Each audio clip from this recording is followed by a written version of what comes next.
Oh, the word predestined. Predestination. Now this is where Calvin got a little mixed up. And he ended up teaching that, no, God chose those to be saved and those to be lost. Double predestination, you can't do a thing about it.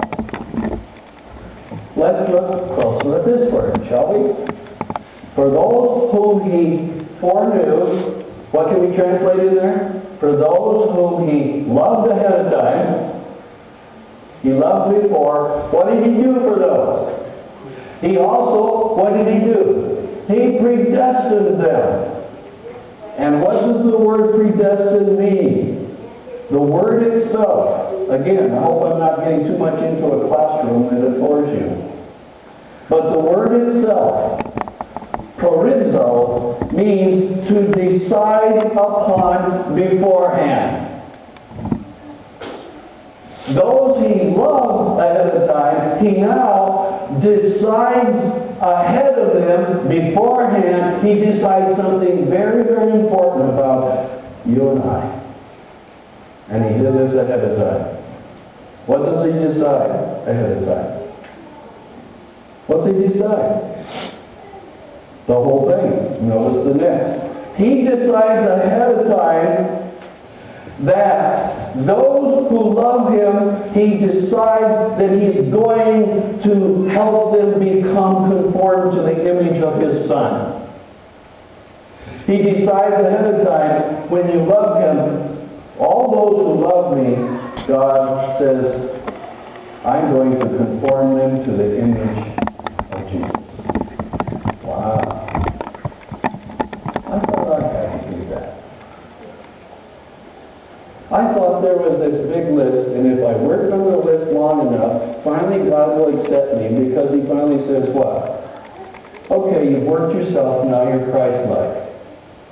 I suggest to you today, if you take a serious look at this text, you cannot be Christ-like on your own power. It is impossible. Despite what some people think. Well, I'm Christ-like. You cannot do that on your own power. And Paul gives us a hint here. Not a hint, he gives us straight in our face. The one who makes you Christ-like is who? Jesus himself. And he planned ahead of time to do that for you. He planned that way ahead of time. You see, folks, a decision is involved in the process of becoming a Christian. But it was God's decision before it was ours. Before we ever decided for Christ, it was God's decision that whoever would love him, he was going to do what for them? He's going to make them like Christ. That's his decision. That's what he predetermined to happen. He didn't predetermine their salvation. No, free will is still there. He predetermined, if you choose him, he predetermined that he's going to make you like Christ.